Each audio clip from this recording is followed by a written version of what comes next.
Grabe, isang taon na agad ang nakalipas, yung hagupit ni Bagyong Christine. Naisipan ko nga palang i-post to kasi grabe yung trauma na binigay nito dito sa Kabiculanan. Ito yung time na akala namin na hindi babaha kasi kunting tubig pa lang naman ang pumapasok sa bahay namin. Nung tumingin ako sa labas ng bahay, dito ko na na-realize na babahain kami kasi paunti-unti nang tumataas ang tubig. Yan, basang-basa na. Chinek ko na din sa pinakalabas ng bahay at laking gulat ko na grabe na pala ang baha sa labas. Hindi na din makita ang kalsada. Bahang-baha guys. Grabe. Yo! Lalim. Grabe oh.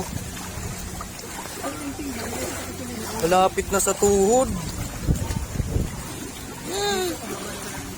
Libre swimming pool. And guys, sa labas kami. Grabe na oh. Ay grabe oh. Sheesh. Ayo, grabe. Guys, sa Barangay San Francisco. Grabe oh. Kung nakikita nyo lang yun sa personal. Lubog na lubog. Ayun o, milalang-ilang-ilang o. Ayan. Sabi ka makiglal ng oil. Grabe o. Ano yung video mo? Ipopost natin sa Facebook. Ayo. Ano yan? Ano yan? Balde. Ay, grabe guys. Oh? Ang bilis tumaas ng tubig at tuluyan ng pinasok ang bahay namin. Tubig. Hindi na namin naisalba ang ibang gamit ng dahil sa sobrang bilis ng pagtaas ng tubig.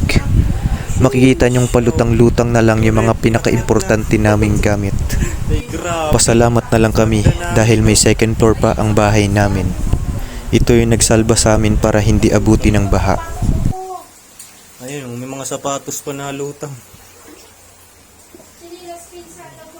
Andun na kina Tito Boom. Inakyat na. Ayun o, para ng basura. Yung gate namin. Ayan, pag binuksan, ayan, grabe na ang pwersa ng tubig, oh, parang may tumutulak sa labas. Ayan, oh, tuhod na guys, oh, dumi. Walang matutulog nito. Sheesh. Ayan guys, sa sala namin, oh, yung gate. Ayan, tuhod na guys, oh. Wala na kami nagawa. Yung rep, sinurrender na namin sa baha, oh. Nakalutang na lahat ng gamit namin. Kusina. Ayan, yan, nasa hagdan na, oh.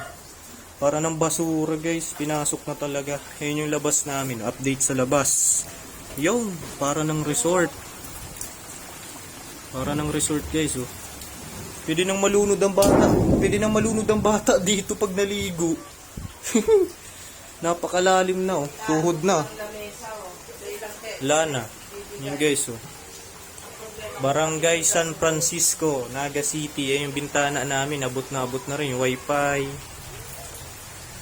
Ayan, time check 8:57. Hindi pa rin tumitigil ang ulan. Yan, wala na guys. Pinasok na ang sala namin oh. Mga nakalutang na yung ref, gamit namin. Yan, para ng basura oh. Wala na guys oh. Lalim na dito sa labas namin oh. Grabe. Wala pa rin tigil yung ulan.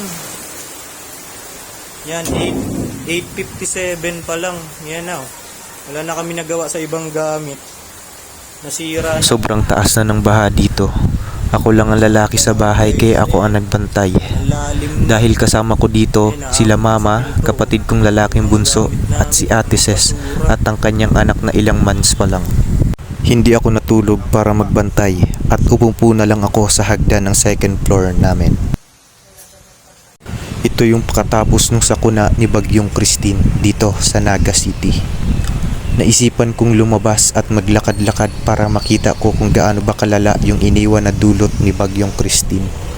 Makikita nyo yung napakakapal na mga putik at basura na halos bang hindi ka na makahinga dahil sa mga halo-halong basura at alikabok na masangsang na amoy.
Yun lang guys, ito ay throwback lamang na hindi malilimutan, na sana hindi na maulit pa. Thank you sa mga nanood at don't forget to like and subscribe to my YouTube channel.